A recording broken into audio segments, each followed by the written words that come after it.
Ladies and gentlemen, allow me to introduce myself. Some of you may know me, and some of you may not. My name is Howard Finkel.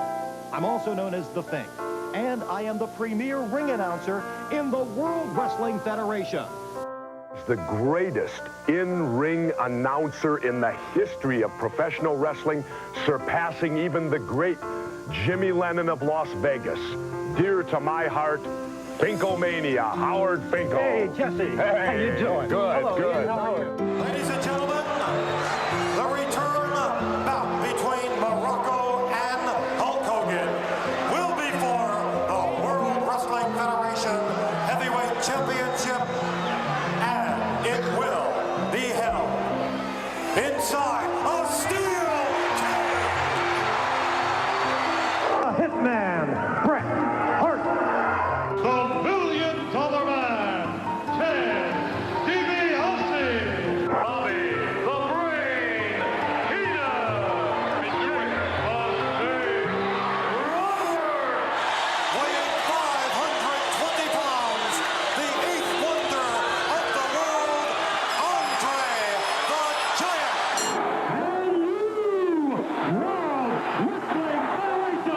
Heavyweight champion, the incredible Hulk Hogan. I've announced some of the greats in this business as champions with a signature word. From San Martino to Backlund to Hogan to Flair to Bret Hart to The Rock to Austin to Triple H to The Undertaker to Shawn Michaels to John Cena and many more, I wanted to make their ascension to the throne memorable and remembered by how I announced their win. Well, tonight I'm going to steal a page from my playbook, if I may. Ladies and gentlemen, I, the Fink, Howard Finkel, am a new inductee into WWE's Hall of Fame class of 2009. Thank you very much.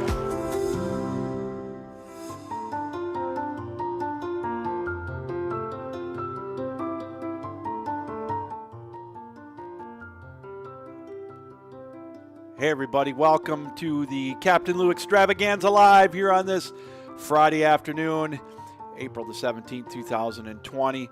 Yours truly, Captain Lou, in the chair here until 2 o'clock Eastern time this afternoon.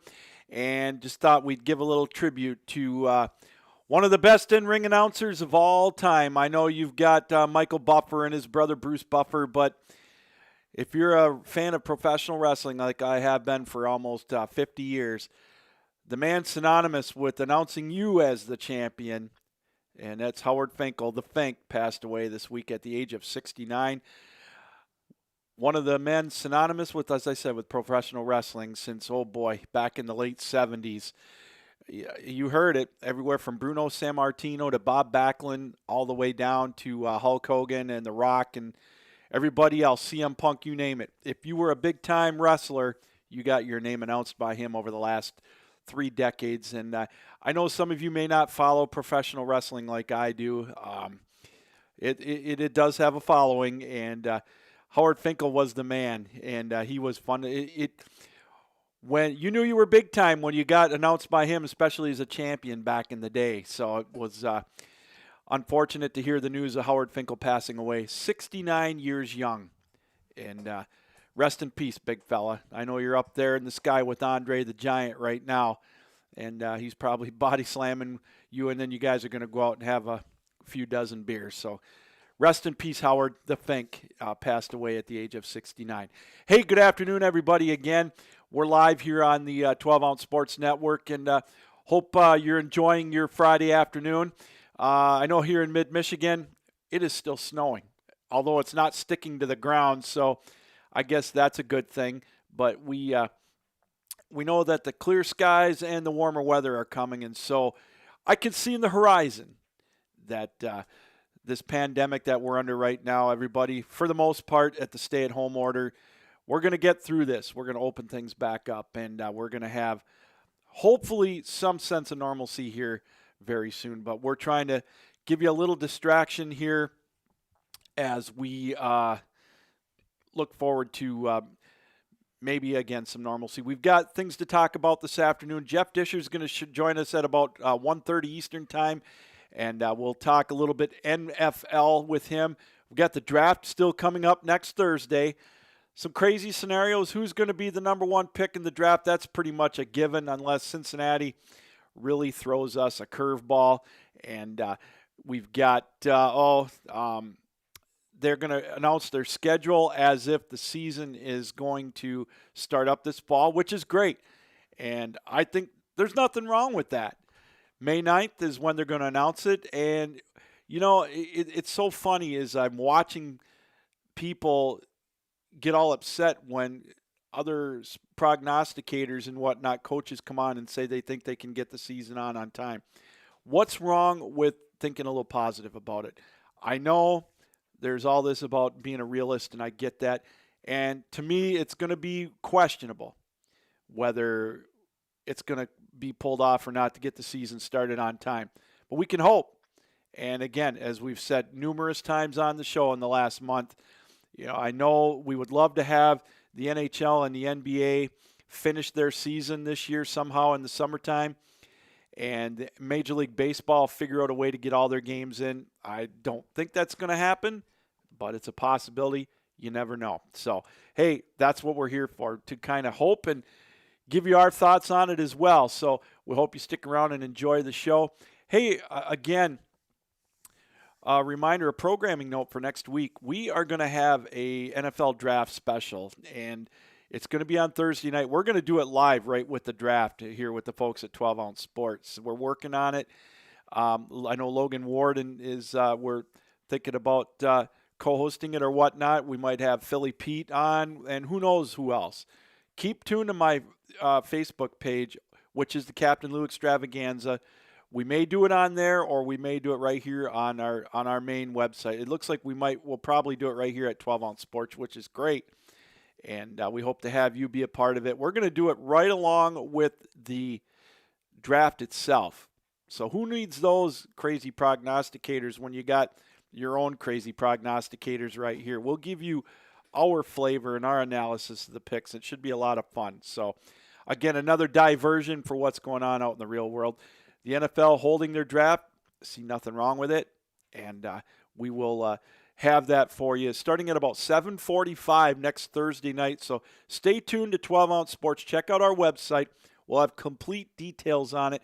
And I'll also have it on my webpage, or on my Facebook page, which is the Captain Lou Extravaganza. Join us for that. We invite you to like that page, and it should be a lot of fun. We've got some fun. We're going to be on in the afternoon again next week. I'm not sure the exact days. I'll have that figured out by the end of the day today, and I'll post that on my Facebook page as well, and also my Twitter page. I know we're going to be on Monday and our normal time Tuesday night, and I'm not sure about the rest of the week. With the draft show Thursday, we may not be on Thursday afternoon, but we'll be on definitely the day after on Friday to recap the draft as well. So just something to look forward to next week, and we're really looking forward to it. During this downtime that a lot of us have, for guys like me, it gives me an opportunity to get on here and ramble and just have some fun with it. So we hope that you're enjoying it as well.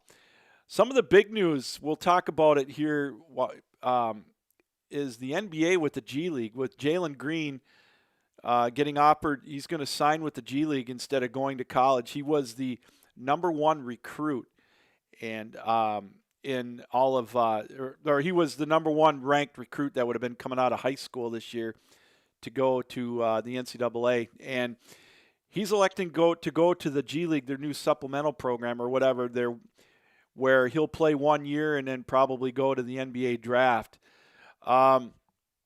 Good idea or not, I see Isaiah Todd, who was going to go, he was verbally committed to Michigan, backed out, decided he wanted to go pro. He was either going to go to overseas or play in the G League. This contract that Jalen Green got, or the offer, is insane. I mean, I don't have a problem with it. And the one and dones, to me, sooner or later I knew it was they're going to be able to go straight to the NCAA, or to the NBA. They had it for a while back in the 90s, if for those of you that recall. This whole thing started back with the quote-unquote hardship rule back in the 70s. Spencer Haywood, I think, was the original player that was able to declare hardship, where back then it was 2 years, I believe, you had to go to college, and then you were eligible for the draft. Then you had the bigger names like Magic Johnson and some of the other ones that declared after their sophomore year back in the late 70s and early 80s. Then for a while in the 90s, you were able to go right out of high school into the draft. And for the most, I don't know. Back then, I think it's, I'm surprised that, it was challenged in court, if I'm not mistaken. And if I'm wrong, let me know on Facebook, on my Facebook page or on my Twitter page. I'll be glad to be corrected. But I thought it was taken to court back then, where they could go right out of the NBA draft, and then it got amended. Maybe not. But I remember back then you had Kevin Garnett and LeBron James are the two big ones, Kobe Bryant, the three big names. And for those, there were hundreds that tried. And the first one that comes to my mind was the kid right out of high school that the Detroit Pistons drafted locally, Corleone Young. He did nothing. Tracy McGrady, I believe, went right from high school, and they made it. I mean, obviously, they're legendary. LeBron James still playing and having a hell of a career, obviously, one of the top players of all time. Kevin Garnett, Hall of Fame career. What can you say about Kobe Bryant? Another one of the top 5 or 10 players, depending on who you talk to, of all time in the NBA. Now, this contract that Jalen Green got is $500,000, if I'm not mistaken, plus a $125,000 scholarship. He's got the opportunity for a shoe contract. To me, that's a no-brainer. Why risk injury and the facade of going to college for 1 year when you know that you're only going to stay 1 year? And, let's be honest, some of the good ball players that go, okay, they go to class for one semester, and then the second semester, they know that they're going to go right to the pros. So do they go to class? Do they put in just enough effort to pass so their school is so that school does not become ineligible or whatnot, the violations? But it's a facade. And this is going to be a game changer. Absolutely, it's going to be a game changer with the NBA and the NCAA. I don't have an issue with it. These guys, when you're an elite athlete like this, a 5-star recruit, you get the opportunity to go. You got to take it. I mean, what I think triggered this is the guys like LaMelo Ball and some of the other ones that are starting to go overseas and play instead of going to college. And they're making some decent cash over there. Why not? And I think the NBA was starting to take notice of this as well. And they figured, you know what? We got to get in on this. There's got to be a way that we can capitalize on this. And I think they came up with a great idea. Now, again, not all the one-and-doners would even, or should I say, the risk, of course, is you've got the kids that are not the 5-star athletes that are going to be going out or going into right from high school to the G League. They're not going to make it. And there's got to be some parameters for that, and I think there will be. Now, I've often said, and again, this is a guess, that there's going to be some tweaks to this declaring even with the athletes that are, for example, Xavier Tillman from Michigan State. Now, I believe he's declared without an agent, which means that he can dip his toe in the water, if you will, and find out if he's a lottery pick or a guaranteed first-round draft pick or a legitimate second-round pick where he's got a chance to make some money. And I will never begrudge anybody for doing that. That's I believe that's their right. And I don't have a problem with it. I really don't. I think if these guys are good enough to go pro, why not? We're going to take a break, and we're going to talk more about it, but I want to get this break in while we can, and then we'll talk more about this NBA draft situation. You are the G League situation. You're watching the Captain Lou Extravaganza live here on the 12-Ounce Sports Network. Esports are here to stay. Go to jazzsports.ag, log into your account, and look for our new esports section on the top of your screen. Browse through all the different available matches and watch them live with our exclusive esports betting platform. Get instant access to game results, pending and graded bet reports, outright bet types, and upcoming match schedules, all at the easy reach of your fingertips. Jazz Sports puts you in the game.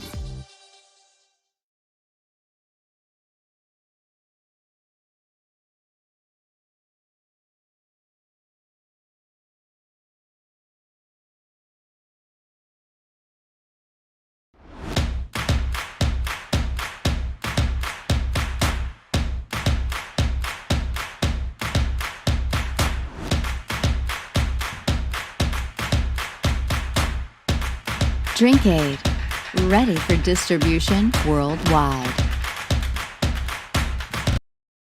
Nothing makes us happier at Lexington Law than when our clients cancel our services. Listen to this client call and see what we mean. Lexington Law Firm, this is Erin. I would like to cancel my account. I'm sorry to hear that. No, don't be. Actually, you guys have done tremendous work for me, and I was working with you for several years now, and my goal was to get a mortgage written by the end of this year, and I just got that mortgage commitment. That is wonderful. My credit went from like 440 working with you guys to 700. Nice. And I got a very good 4.25% 30-year fixed rate mortgage. I have nothing at all bad to say. If you ever want me to write a testimonial, well, I will. As a matter of fact, I've recommended you to a lot of friends. Lexington Law has served over 500,000 clients, taking expert action on their credit that has led to the removal of millions of questionable negative items from their credit reports. Call now and learn more about how Lexington Law may be able to help you in the removal of negative items from your credit report, such as collections, late payments, charge-offs, and many others. Call Lexington Law today. Hey, welcome back here to the show on the Captain Lou Extravaganza on the 12-Ounce Sports Network on this Friday afternoon. Glad you could join us, we could be a part of your lunch hour or the beginning of your afternoon or your weekend, or for those of you over on the left coast, helping you get through your late morning. We're talking about the G League and the signings that they've made over the last couple of days with the one-and-doners, Jalen Green, the number one prospect or draft, number one, whatever you want to call him, in the end, going into the NCAAs, number one recruit, and then Isaiah Todd, who was ranked, I believe, 13th, to anywhere from 10 to 13th, is one of the top recruits coming in. He committed verbally to Michigan and then backed out to go pro. And, you know, I have a good friend of mine, Dylan Monette. He's been on the show before talking NBA, and I asked him what he thought of it. And he brought up some great points with me. I got to give him credit. You know, the NCAA really is not built for the one-and-dones anymore, and he's absolutely right. It's, you know, built more maybe for the 4-year degree, and, and these one-and-doners, they're only going to the NCAA because they have to. And I think the door opened up a little bit within the last couple of years. And as much as I hate to give this guy credit, I think he's kind of paved the way a little bit, and that's LeVar Ball. You know, he started this defunct basketball league that he had, and he woke up some eyes. And, you know, he did it very, I don't know what you want to call it, gruffly or whatever. He's a pain in the ass to listen to. He's so narcissistic, but you know, he opened up some eyes and some avenues, and some of these players that didn't want to go to college but thought they're ready to play, they went overseas, and they're making the money. And, you know, we talk about it. Here's an example that Dylan brought up with me, and when I was texting back and forth with him a little bit, and he's right. Look at Zion Williamson. The scare that he had last year when he blew out his knee, or he didn't blow it out, but he hurt his knee. He didn't blow out his knee, but he hurt it. But he was this close to doing that. His career would have been over, and his money-making ability would have been in the toilet.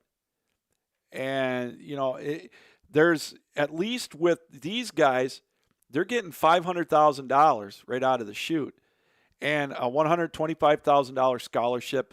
And Jalen Green is, he's going to get a shoe endorsement, which a lot of these top kids are going to get. And so he's going to make a couple $1 million at least out of this deal. And if he's smart, and this is the key thing with these one-and-doners, they got to be smart. And, if they got to surround themselves with people that are in, that have their best interest. And that's up to their families and whatnot too. And, it's easy for me to sit back and say, well, maybe they should go to college first. I would not in that situation. I mean, some of these kids may not have the best background or whatever, and this is a chance for them to help their families out. They worked hard for this. And I think it's, I don't know, I think it's a great idea all around. They've got the opportunity to make some money. And again, they're not going to class, or they are, they're barely going. And the NCAA is going to survive. Now, I think what you're going to do, and I think you're going to see this, I honestly believe this, they're going to tweak it a little bit, because the NCAA is going to do their best to try to keep as many of the talented ball players in for as long as they can. Now, I think, and I've said this a few times, but I really think the NCAA is going to do this, is right now you can declare for the draft and you can hire an agent. You can declare for the draft as long as you don't hire an agent. And then you've got so long to declare if you want to stay in, or you can opt back in. If you hire an agent, then you're done. Your eligibility's over. Then you go right to the draft. I think what the NCAA is going to do, they're going to tweak that. I honestly believe this, where as long as you don't get drafted, you can come back. You can go right through to the draft. I think they're going to amend that. I honestly believe that. And I think that there's going to be a way that they can do that and just keep the star players, because some of these guys, there's a lot of them that declare for the draft and they get some bad advice, or they listen to the wrong guy and they hire an agent and they go undrafted. Then they do go to the G League or overseas, but they're not making the kind of money that a Jalen Green or an Isaiah Todd is going to make. They don't make the six figures. These guys, for the most part, aren't, even the G League guys aren't making this kind of money. But this is, again, for the select few. There's only going to be a handful of guys making that kind of loot every year in the G League. And I think these kids are going to get advised on this. And, again, I think it's a great idea. The facade of the one-and-dones going there to be student athletes is just that, a facade. It's more athlete-student. And I've said that before. And I think this, until the NCAA starts paying their athletes, which something like this I think is going to delay that. Eventually it may happen. Their stipends may go up, but this is going to stay like this. I really believe that. And again, and here's the thing. I was talking with my brothers-in-law and a friend of mine yesterday. We were bantering back and forth on this as well, Chuck and Steve and Mark. And I said, my opinion on this is that, yeah, the NCAA might lose a few of their marquee names, but the game will survive. We're still going to sit in front of the TV, and I'm going to be rooting for Michigan. They're going to be rooting for Michigan State. My son will still be rooting for Notre Dame. We're still going to root for our colors. We're going to root for our brand. It's going to survive. There is no way this is going to rob us, or the NCAA is not going to lose when it comes to, especially to March Madness. If you really think it's going to take away from March Madness, then I don't see that happening. I honestly believe that it's going to survive. The NCAA will adapt. It's such a money-making machine. And yeah, it'll miss a few players, but you know what? It's just like the NBA when they said, it's going to take a dip when Michael Jordan retires. It was going to take a dip when Magic retired back in the 90s. No, it might have took a dip for maybe, 6 months. There's always going to be some other scenario. There's always going to be some other star. And the NCAA is going to – they're not going anywhere. I think the worst thing we have to worry about right now at the NCAA is not this rule. It's going to be if we have ball games this year in college, in football and basketball, because that possibility is really, it's out there. And there's a real good chance we could not. And it's funny because I was talking with a good friend of mine, Brock Conkle, who's been on the show a couple of times. We're talking about high school games this year. And we thought, I think there's a better chance that you could see, like, I'll just give Michigan, for example, and I could be way off base here. They could still go to online schooling this fall, which is a very good possibility for the first semester. But you have a better chance of doing high school games than you do college, because with the high school football, for example, you can practice and still go home. The colleges, you got to open them up. Are they going to have just the athletes in the dorms and taking care of them? And how are they going to, if they're not going to open up the colleges, they're not going to open them up just for the athletes. Because it's different. These kids are all moving away from home. Whereas I believe in high school, I think you've got a better opportunity for the games to start up on, for high school, for something like that. So I know I'm getting off base here a little bit, but we were talking about that, going over different scenarios. And so getting back to the NCAA, they're not going to be hurt by this G League thing, I don't think, at all. I think they're still going to, it's like Dylan said, they're going to be more geared to the players that are making, going for their 3 and 4 year degrees. 100% agree with that. And, and I don't, and one other point on this with the athletes, the one and doners, the argument about the universities making their money on the likeness of these players, they might lose a little bit on that. But this is where the athletes are going to get a little more piece of the pie by getting their money and playing. And they get the contract. If it fizzles out and they don't have, they don't make it in the pros, like I said, if they're smart, there's $1 million at least. They're going to get shoe deals. They're going to get 6-7 figures out of this. And they would get that going overseas. I guarantee it. So I honestly believe that. So I think the G League and the NBA saw this and said, hey, we got to do something. Why lose the opportunity to promote them and make a little bit of money for our G League by raising attendance figures? Now you can go to, in my instance, go to Grand Rapids to watch the Drive, or Detroit whenever they move over there, or go wherever that the G League operates. And, this is going to boost their attendance. So I think it's a win-win for everybody. And what I like about it, again, it lowers this, or takes away somewhat of the facade that these athletes are student athletes. When they're not going there to get an education, at least not right away. The one and doners, they have no desire to stay 4 years. And it's, they get to do what they want. And they want to make a living. They want to play pro ball. That's their intent. And they have no desire to go to class.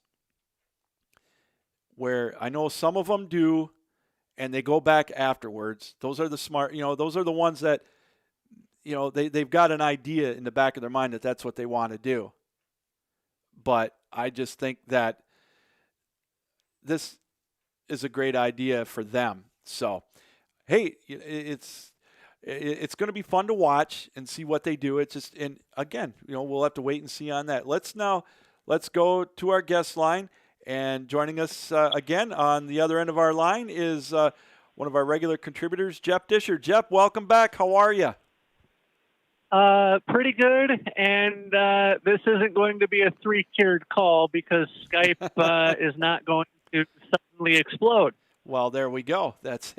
We can take that. So, hey, I know I told you this morning we'd talk about the NFL draft, but I want to get your take on this with the G League signings of Jalen Green And also this morning, or just before we came on, Isaiah Todd, who was verbally committed to Michigan earlier in the week, he rescinded that and decided to go test his waters in the pros. He signed with the G League. What is your view on the new signings in the G League?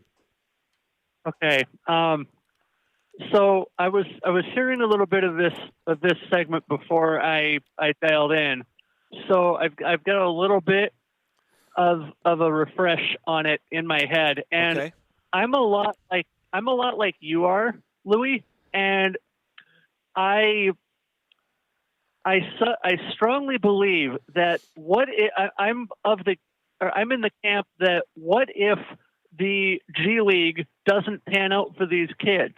What will they have to lean on if they go into the G League, let's say, and things go south? Mm-hmm. They won't have a college education to back that up.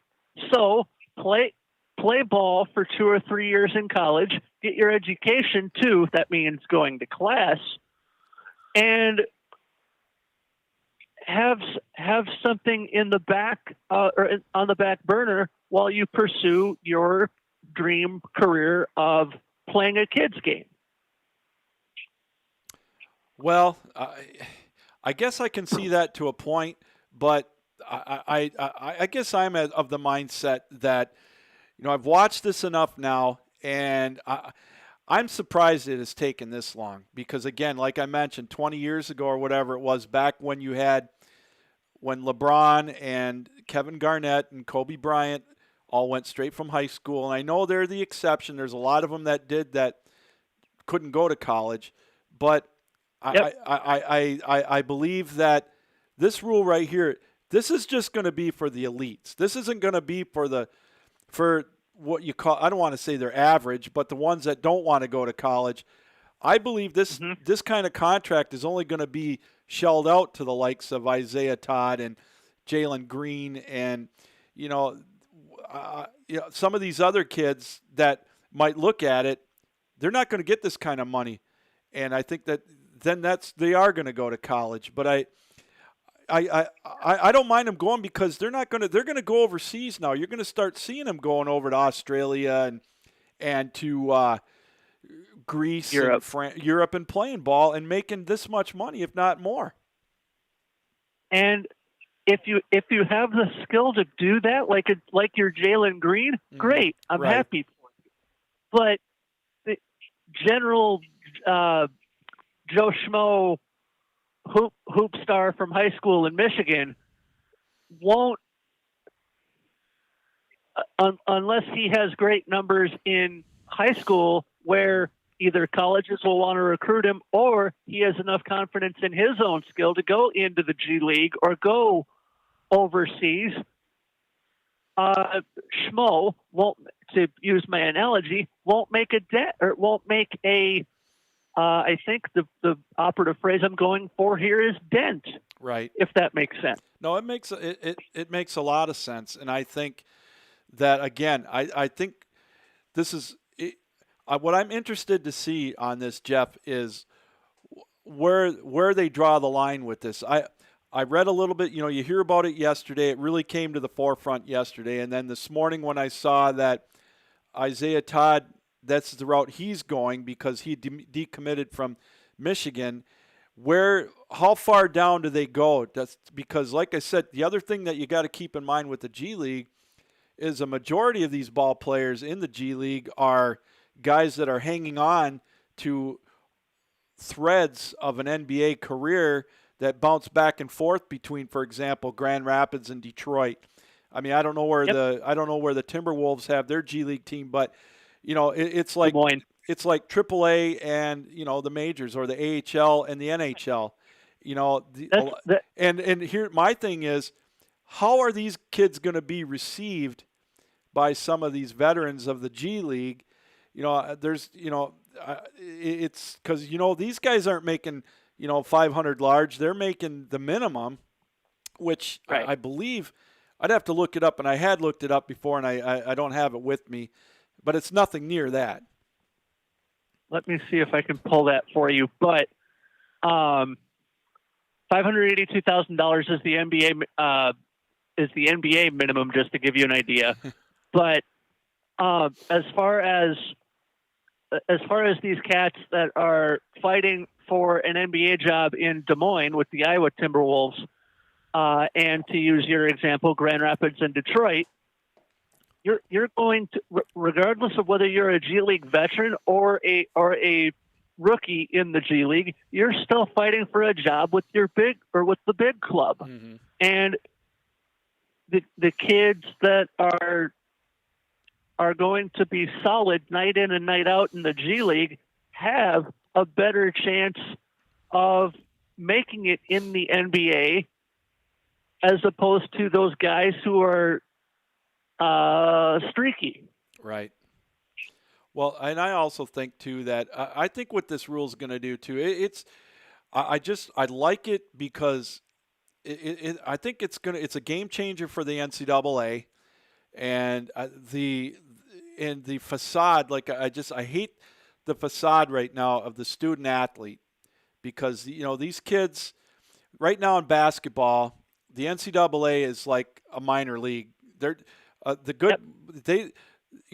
some of them are going there for the degree and the NBA, but that to me is a minority.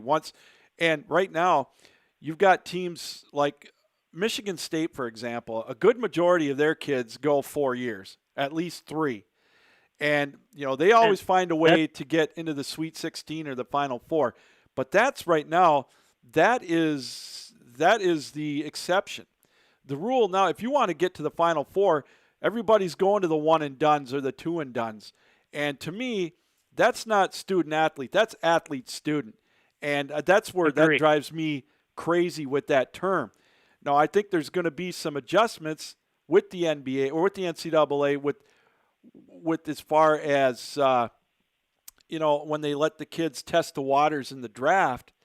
But, I like the idea. I just think it helps get rid of that facade that these one and dones are going to the NCAA for an education.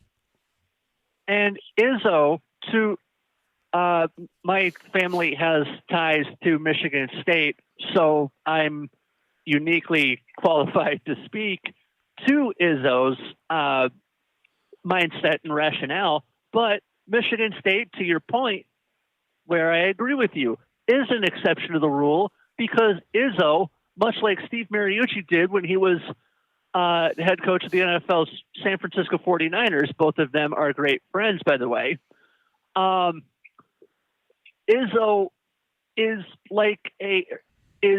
less of a ball coach and more like we'll call it a teacher or a parent and a friend to these kids, wanting to see the best for them, and also balancing that with guiding his team to the right spot when they need to get there. Izzo's teams, especially in 2000 with Mateen Cleaves and the rest of the Flintstones, were peaking at the right time in the NCAA tournament. Look at what they did against the Florida Gators that year. And so on and so forth. I could list off numerous examples in the 2000s alone. Right. Oh, 100%. But I don't know. It's like I said, it's a game changer, and I think it's a good idea for the athletes that don't want to be there. But again, there is risk involved, and I'm not going to sit here and say there isn't any risk involved. I mean, right. You could get a lot of these guys that are like the Corleone Youngs that, like the Pistons drafted that year, that flopped. He didn't even make the roster, or he might have made the roster, but he was a second-round draft pick right out of high school, and he never played. You're going to get a lot of those. But I can see the argument. It's like my friend Dylan said, what happens if you got a guy like Zion, and I brought this up, he blew out a shoe, which could have been a blown-out knee. There's a guy that's got hundreds of millions of dollars waiting for him, and he's done. I mean, you see it in football. It's one of those things where you got a guy like that who, at least with the way they've got it set up now, and again, I don't know how far down the tier they go as far as how many athletes they're going to do with it in the G League. But at least with Jalen Green, he's looking at, with a shoe contract, the $500,000 and the scholarship, he's at least going to get $1 million out of the deal. And, you know, it's, I don't know. I just think it's a good idea for basketball. That's all. It provides competition between the NBA and NCAA, and competition, as proven in other parts of our world, is not necessarily a bad thing. 100% agree with you on that, Jeff. It's going to be another fun thing for us to watch when the season comes up. We'll see how well it works, and I'm sure they're going to tweak it. But like I said, and then we'll change the subject here, the NBA and the G League saw that these kids are starting to go over to Australia and to Europe and wherever, and they're thinking, hey, we gotta take advantage of this, because like I said, this is going to help them draw people into the seats in Des Moines and Grand Rapids and wherever, you know, whereas normally you wouldn't get the casual fan to say, hey, let's plunk down $20 and go watch the Drive play the Timberwolves. You know what I mean? And with the G League, you're going to get NCAA level basketball night in, night out. And if you enjoy college basketball, I could see you enjoying the G League just as much. Yeah, be a lot different than watching the hoops back in the 90s, that's for sure. Hey, we've got the NBA draft coming up next week, coming up on Thursday night. And Hold on. The NFL draft, bud. Or NFL draft. See, I've got it on my brain already. Sorry about that. Got to corral me in sometimes. It must be that. Got you. It must be the snow that we've gotten today here in Michigan. It's got me all rattled. But we got the NFL draft coming up next week, and there's some scenarios out there. I think it's a foregone conclusion that you're going to see Joe Burrow go to the Bengals unless, you know, something really Cincinnati-like happens and they either trade out of the pick or they decide to go with Tua. But then you got Chase Young more than likely going to the Redskins unless they do an about-face and don't have any faith in Haskins. But then the Detroit pick scenario comes in, and there's a bevy of possibilities. I was reading where Bob Quinn said today that, you know, they are definitely looking at offers for the pick, and if they make a trade, it's not going to happen draft night. It's going to happen maybe that afternoon or the day before.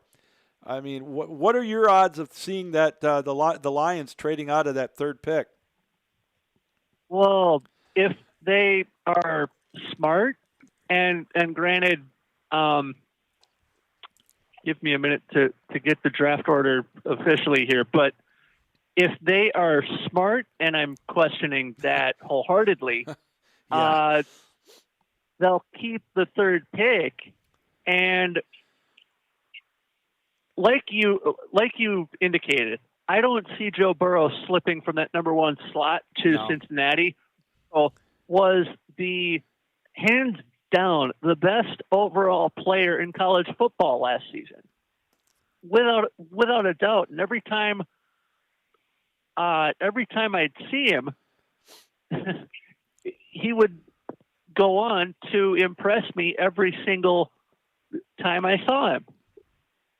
And I mean, if somehow Burrow makes it past the number one slot again, don't see it.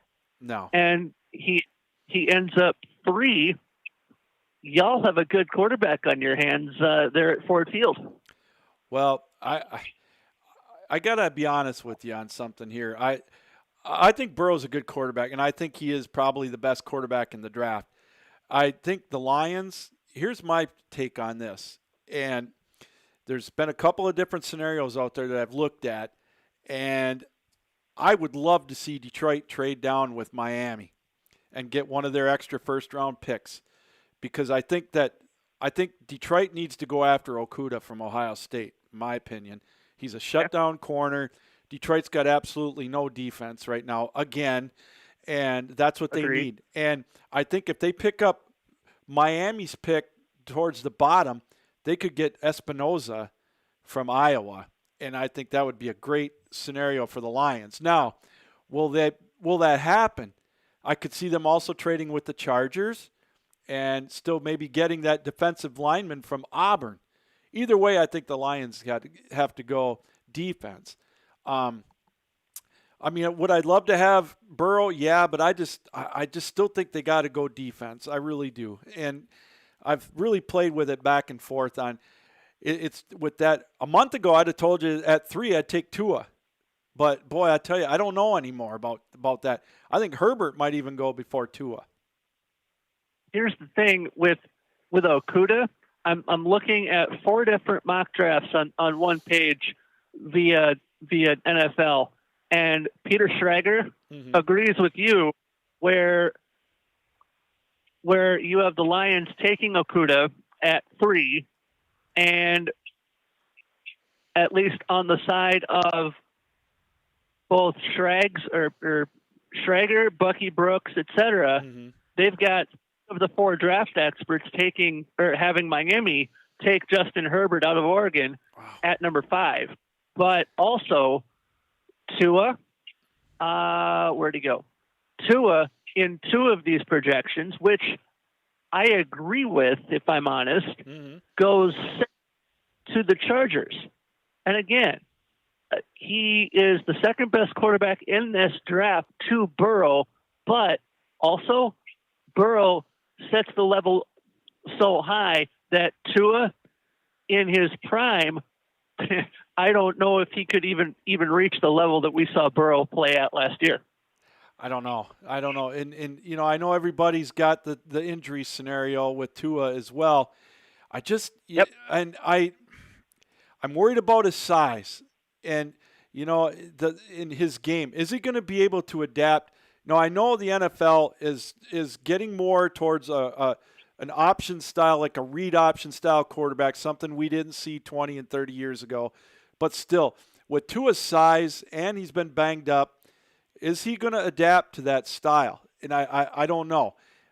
That's the one hesitation I have with Tua. I'm not, you know, I'm going to respect your opinion on Burrow. He's a great quarterback. It remains to be seen. Here's my biggest worry with him, and this may not have anything to do with his talent. Let's look at the organization he's going to. And that, I think, could be a problem. The Bengals are worse than the Lions as far as, you know, ruining decent talent. Although the Bengals have gone to the playoffs, but they're like the Lions. They can't win once they get there. So let me throw another Ohio franchise into the mix. Yeah.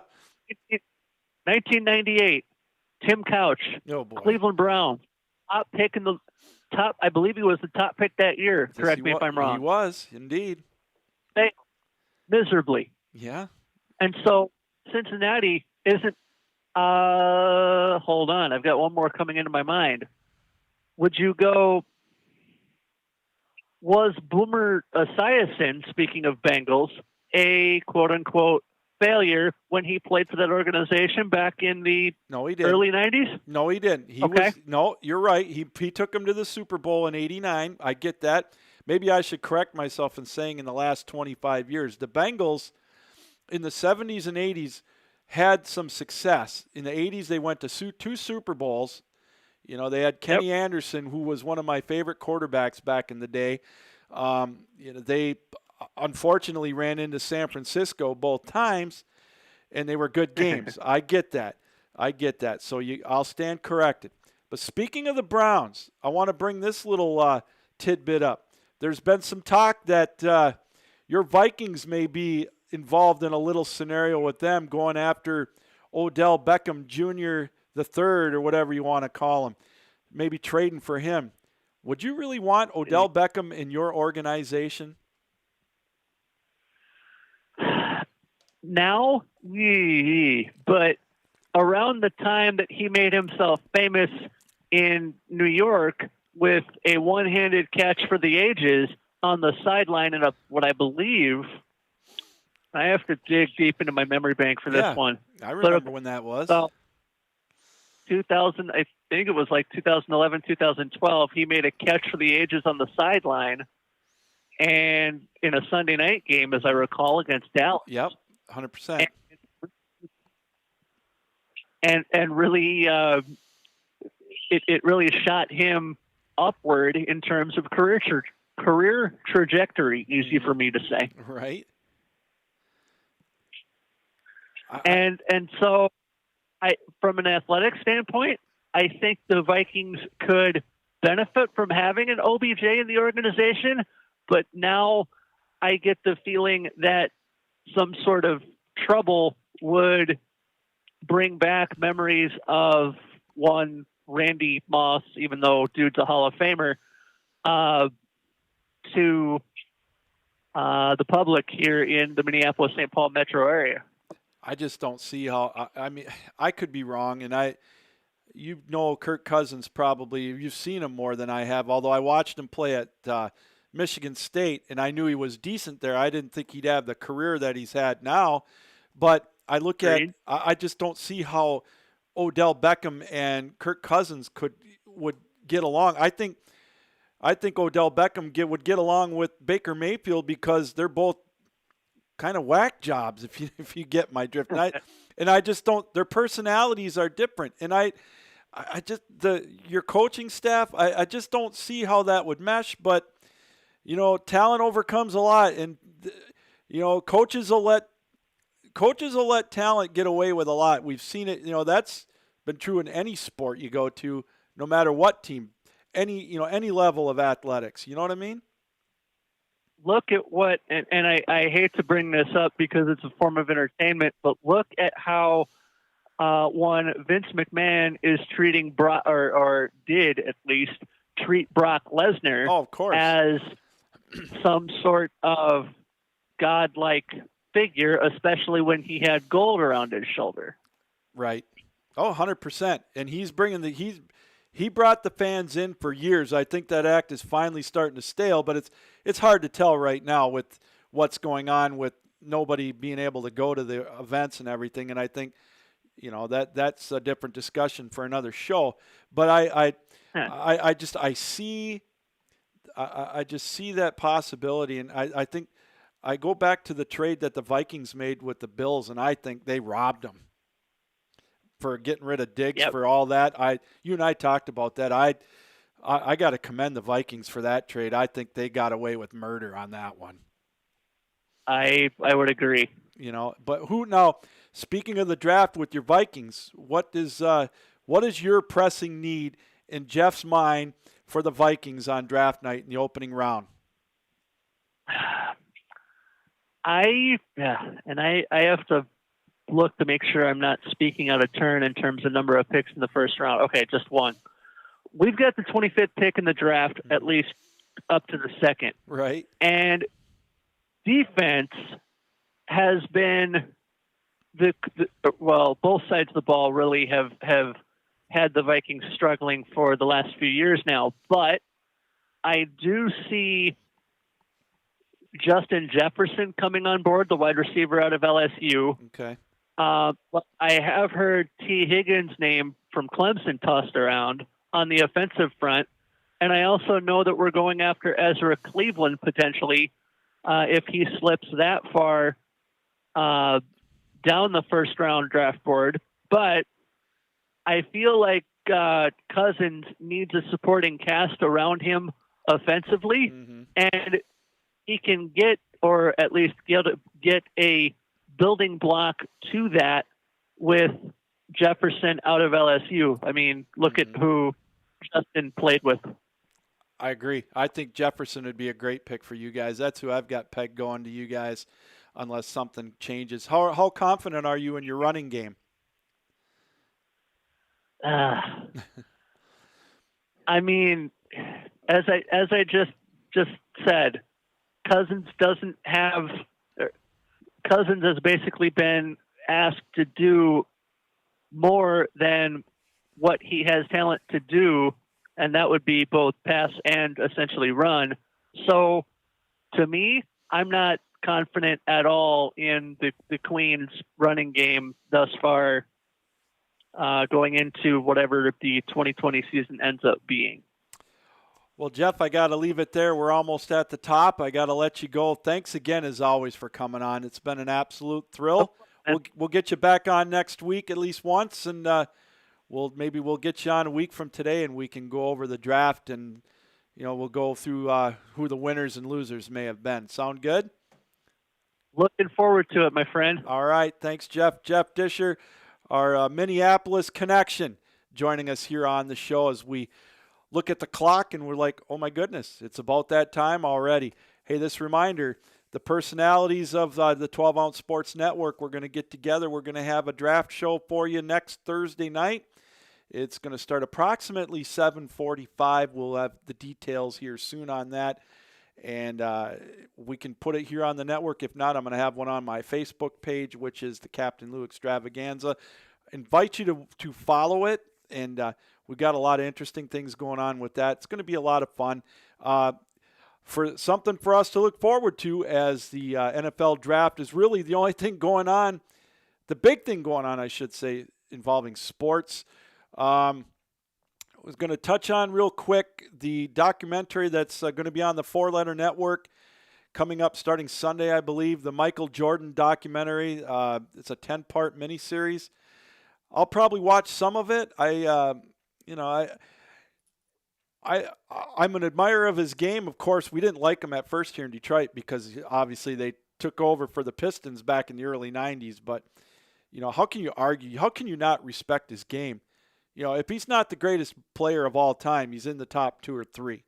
And that's the one fun thing about bantering back and forth when it comes to making predictions and comparisons of Mount Rushmores of players. But I think it's going to be a good documentary. From what it sounds like, Michael's a little worried that people aren't going to like him after they watch it because maybe he was an SOB to a lot of his friends and players back in the day. Well, I think he's worrying a little too much over nothing, in my opinion. He might have been, but if you respect basketball, and the guy was a winner, and he was able to overcome the obstacle of getting past Boston and getting past Detroit, and then he got a little bit more of a supporting cast around him. They won 6 championships, and again, very competitive, and so I'll check it out. I'm not I'm not as big of a basketball fan as I once was, but I will watch Michael Jordan's the 10-part series, and I'm sure it will be very good. So we'll talk more about that next week as we'll bring you some more of matinee shows next week here on the 12 Ounce Sports Network. Just check out our website, the 12ouncesportsnetwork.com, and the list of the days I'll be on. I'll be on Monday afternoon, and I'll be on my normal time Tuesday night. I know Tuesday night at 8:15, we're going to be joined by Harrison Watt. He's the play-by-play voice for the NCAA Division I Ferris State Bulldogs. We'll talk some hockey with him on Tuesday night. Really looking forward to that. Well, again, our hour's just about up. Can you believe that already? So we want to thank Jeff Disher for joining us here on the show, talking some NBA and some G League and whatnot and the NFL draft. And we want to thank you for taking time out of your afternoon or late morning, depending on where you're at, and kind of giving us a look here on the show. We'll be back next week. So, and hey, everybody, have a great weekend. Stay safe. Keep the social distancing going. It's getting there. We're getting there. There's a little bit of light at the end of the tunnel with this. I think that everything, being optimistic, we're going to get through this. It's just we just got to continue to be smart and, just enjoy your family time and whatnot. So this reminder, keep your heads up, keep your sticks down, keep your feet moving, and as always, keep your minds open. Thanks for joining us this afternoon here on the Captain Lou Extravaganza. We'll see you Monday afternoon, 1 o'clock Eastern Time, here on the 12 Ounce